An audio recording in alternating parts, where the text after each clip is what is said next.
Peace and balance, Earth Angels. And this is me, Sapphire, your favorite soap lady. Good morning, good afternoon, good night, wherever you might be in the world at the time of this video. I do want to thank you for joining me today.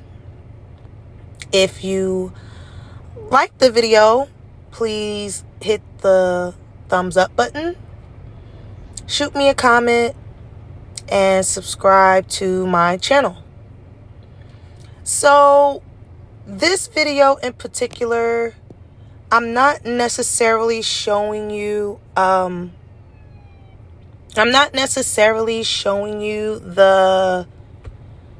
how I made this rainbow soap.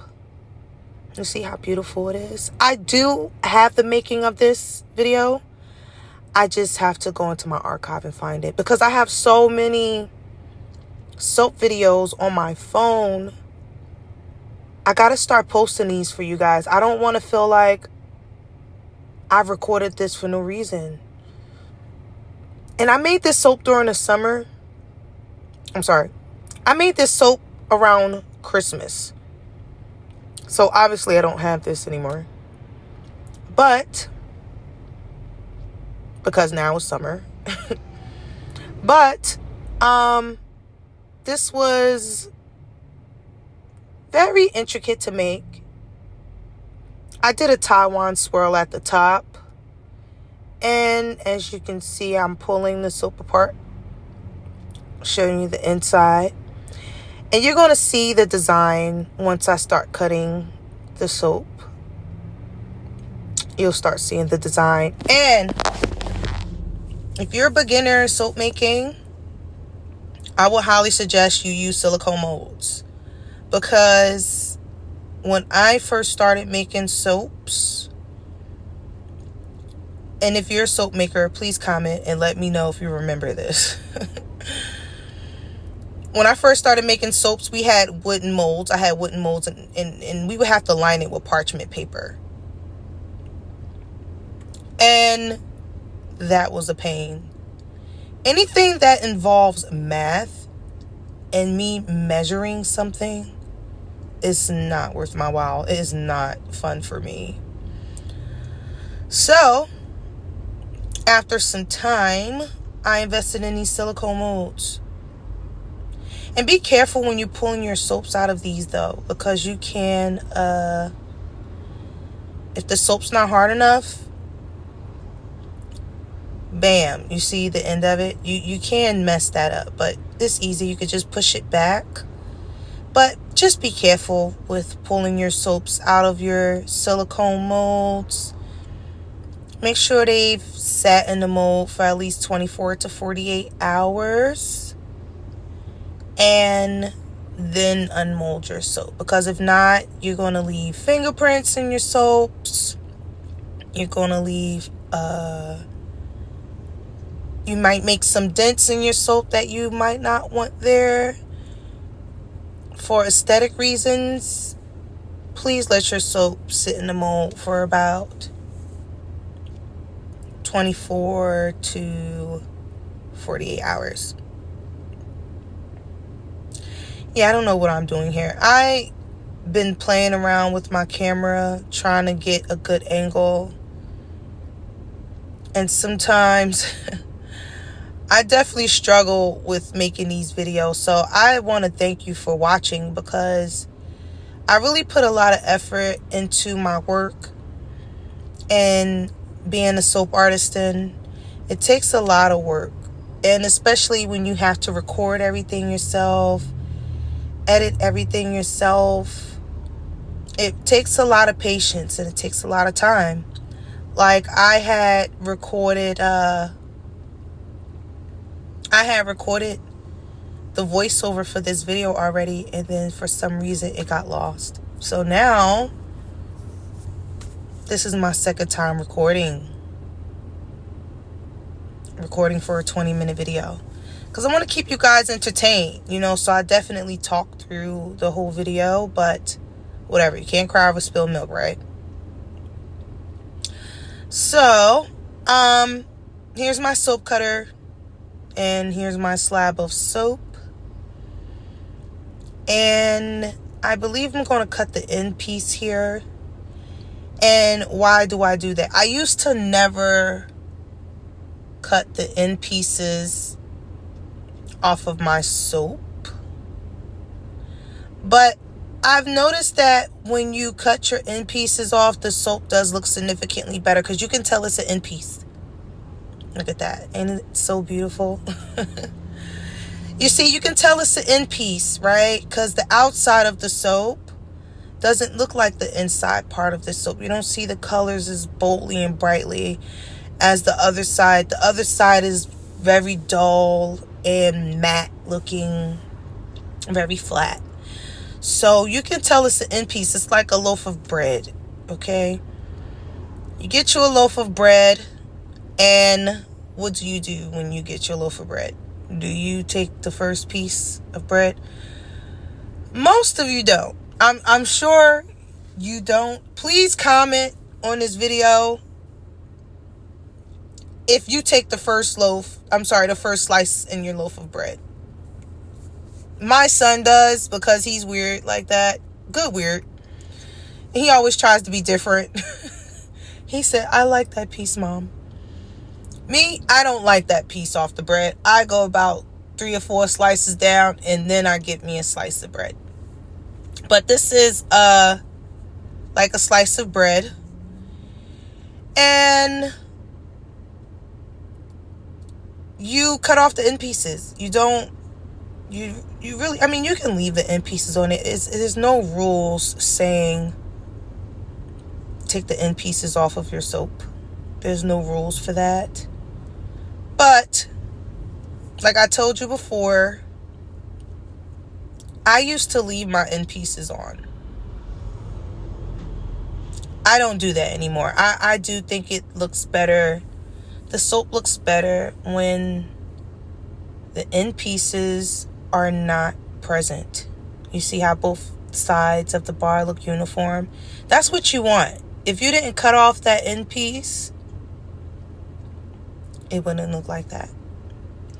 Oh, and the glitter is biodegradable. I guess that's what you call it. Yeah. Biodegradable glitter. And I guess I'm messing with the lights here, trying to figure out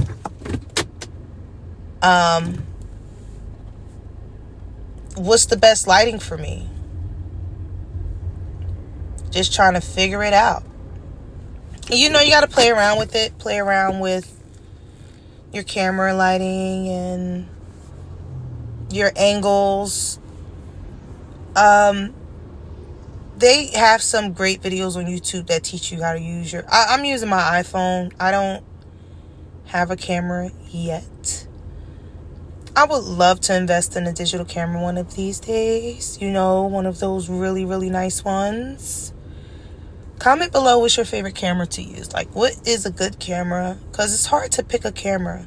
Because everybody has their own, their own ideas on what's the best camera, you know?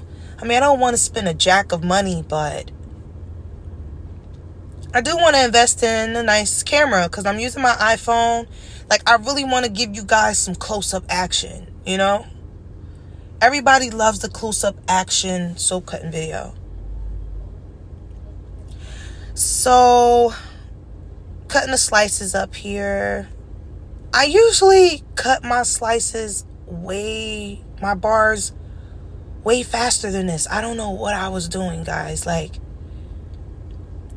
I think because this also is very therapeutic for me.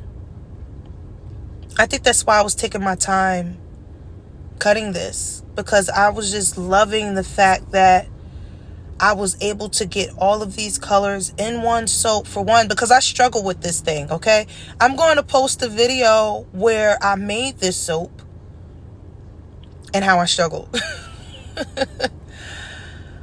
The struggle was real, honey. It was real. It was very taunting, I should say.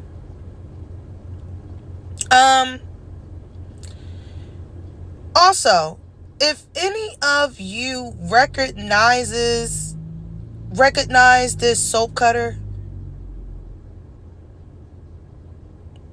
please let me know who is the maker of this soap cutter, because I think I've had this soap cutter for about 4 years now, and I don't remember where I got it from, who I got it from, what platform I got it on.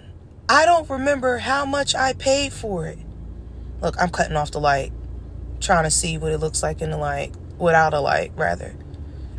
I have like a little ring light, and I think I have my phone attached to the ring light, and I'm like trying out the different temperatures of the light, because the ring lights have different temperatures. You don't need the ring light that has all the colors. You don't need the ring light that has blue and green, unless that's your vibe. Cool.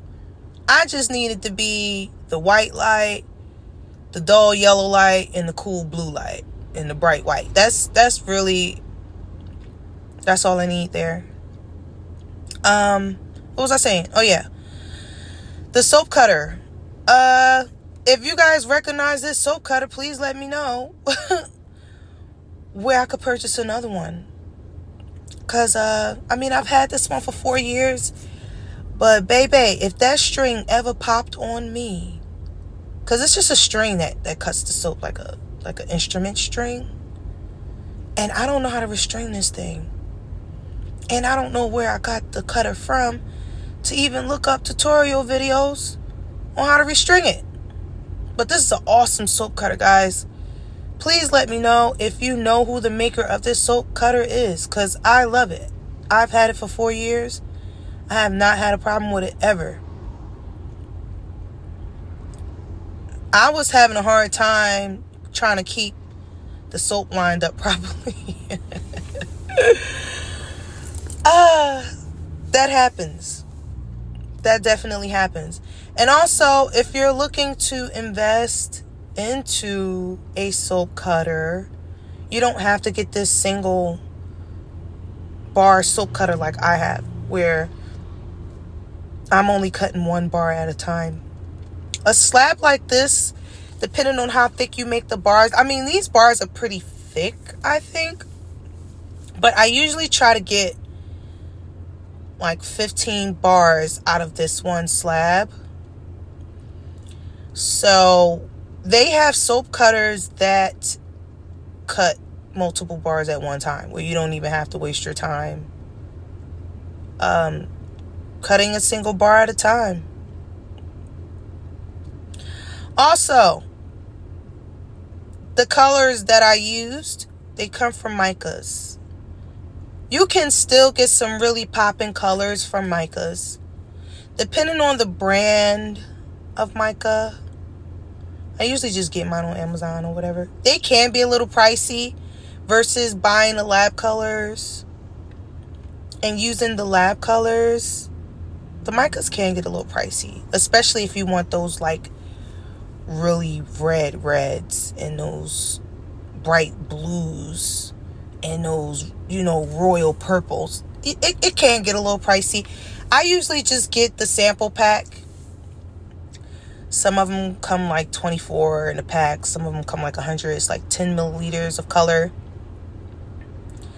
And you're not going to use all of that color, depending on how much soap you make. I make about 14 pounds of soap at a time. So, and I still have a lot of colors left. You can buy them individually too. You don't have to get the sample pack. But it can become a little pricey when you start doing that. The lab colors, depending on your niche and your audience, there's nothing wrong with using lab colors. It is cheaper. And they stretch far. Like, if you wanted like a lime green, It might be a little harder to get a lime green in the mica. You got to keep playing with it, adding the mica to it to see, how you want your lime green. Versus if you use the lab color, you only need a few drops. So you do save a lot of money. But again, depending on your niche and depending on your audience, you can use a lab color. I don't use lab colors. I think I did use a lab color in, there I go, turning off the light again. I did use a lab color on our superhero Hulk Smash soap. I used like a lime green because I didn't want to mess that up. Like, you cannot mess up Hulk green, and I'm sure they have that padded because I'm sure like the Hulk is a specific color green, and I really wanted to get close to that Hulk green as possible, and I thought the best thing was to use a lab color, so I did, and it came out awesome. You should go back and actually watch that video of me making the Hulk soap with my 14-year-old son. Yeah, it was really fun. We were actually able to get that soap in the comic book store. So it was really fun, and I liked it. It was nice. It was cool. It was a great bonding moment that, you can have with your children. And Mountain Pour soaps are great for that. This is I usually do a cold process method. And that's what this soap is. It's a cold process method. Mountain Pour is great for activities with the children. And it looks like I'm almost finished cutting my soap here, guys. And if you've made it this far throughout the video, I want to give you a thumbs up too. I want to say thank you for your support. And I want to say thank you to all. Look, I'm struggling, trying to figure out. I want to say thank you to all the people who have supported me throughout all of these years in my soap making. And hopefully, I'm posting these tutorials because I taught myself how to make soap. I didn't read a lot of books. I didn't, really take classes. I taught myself, and I taught myself through YouTube.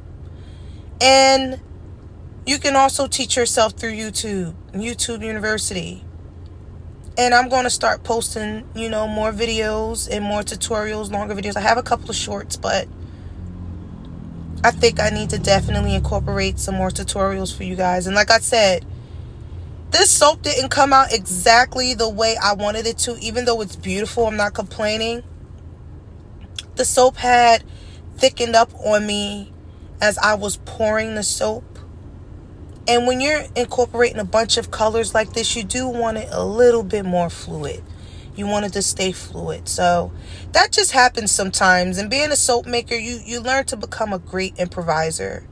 You learn to improvise and make it work, because you never know what might happen with these reactions and mixing and colors and mixing and additives and fragrances. You just never know. And again, we're almost finished here. And I just want to thank you guys again. Please like, comment, subscribe. Let me know how your soap journey is going. Let me know if you like this video. Let me know if you would have did something different. Let me know, guys. And I want to just, again, thank you. All information is welcome. I would love your feedback on how you like this process.